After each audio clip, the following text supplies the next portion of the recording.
हमारे project light of guidance का topic number 8 है लैक ऑफ कॉन्फिडेंस। स्टूडेंट्स पढ़ रहे हैं लेकिन साथ में कंफ्यूज भी हैं, क्या मैं वहाँ जाके अच्छा परफॉर्म कर पाऊंगा? जो चीज़ें मैंने पढ़ी हैं वो आज तो आ रही हैं, लेकिन क्या एमडी कैट वाले दिन मुझे आएंगे या नहीं?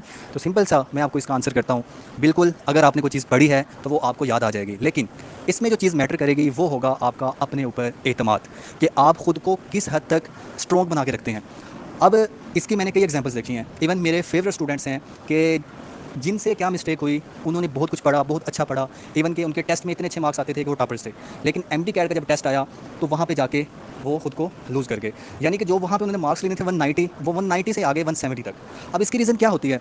आप लोगों ने एक इन्वायरमेंट जैसा कि वहाँ एमडी कैड में होता है वो नहीं देखा होता। चाहे आप लोग अकेडमीज़ में जा रहे होते हैं, जो मर्जी होता है, यहाँ पे आपकी प्रैक्टिस भी होती है, लेकिन वहाँ पे क्या होता है कि आप जब वहाँ जाते हैं ना, इतनी ज़्यादा वाम होती है, क्योंकि सेंटर्स कुछ बने होते हैं सिटीज़ में, इतनी ज़्यादा वाम आई होती है। अब मैं बताऊँ आपको, हर साल पाकिस्तान में तकरीबन 1,80,000 से 1,90,000 तक बच्चा एमडी कैड देता है। तो ये सारे बच्चों ने जब अपेयर होना होता है तो क्या होता है कि आप जब सेंटर में जाते हैं, इतनी वाम को देख के वैसे घबरा जाते हैं कि पता नहीं ये इतनी वाम आ गई है, ये तो इसने अच्छी तैयारी की होगी। और कुछ लोग ऐसे होते हैं जो वहाँ पे जाके डिप्रेशन दे रहे होते हैं, यानी वो कह रहे होते हैं मैंने इतना पढ़ा है, मैंने इतनी विजन्स की हैं। और ऐसा बच्चा जिसने को 3-4 विजन्स की होती है लेकिन तैयारी उसकी बड़ी अच्छी होती है, वो दूसरों की ये बात सुन के कि जी उसने तो 20 से हर विजन कर रखी है, वो अपना जो उसका स्टैमिना होता है ना, जो उसके अंदर एक कॉन्फिडेंस बना होता है कि हाँ मैं कर लूँगा, वो सारा लूज़ हो जाता है। और वो जो 3 घंटों में उसमें परफॉर्म करना होता है वो सारा उसका सत्यानाश हो जाता है।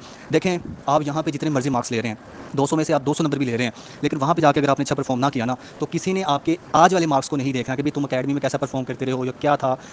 इन चीज़ों को अपने ऊपर इतना हावी ना किया करें। एक तो आपके ओवर कॉन्फिडेंस नहीं होना कि आप इतना ज़्यादा खुद को कहें कि जी मैं सब कुछ कर लूँगा, मैंने बस मुझे आता है सब। और इतना खुद को ये भी नहीं करना कि जी मुझे तो आता ही कुछ नहीं है, वहाँ पे जाकर मिस्टेक्स हो जाएंगी। आपने बिटवीन रहना है, बस आपको खुद पे एतमाद हो कि हाँ मैं कर लूँगा। और अगर कभी आपको कोई चीज़ भूलती है तो उसको आप क्या किया करें कि बुक से देख लिया करें। मैं अब आपको इसके एग्जाम्पल देता हूँ अपनी लाइफ में।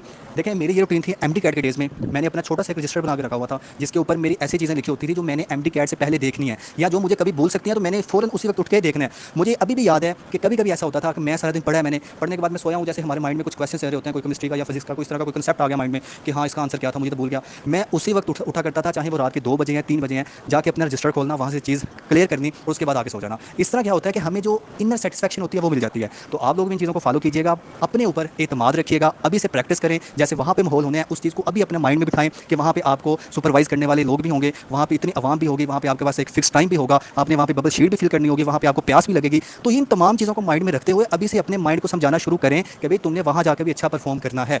तो यही बात है कि जो लैक ऑफ कॉन्फिडेंस है उसको आपने दूर करना है और ख़ुद को स्ट्रॉन्ग बना के अच्छा परफॉर्म करके आपने एडमिशन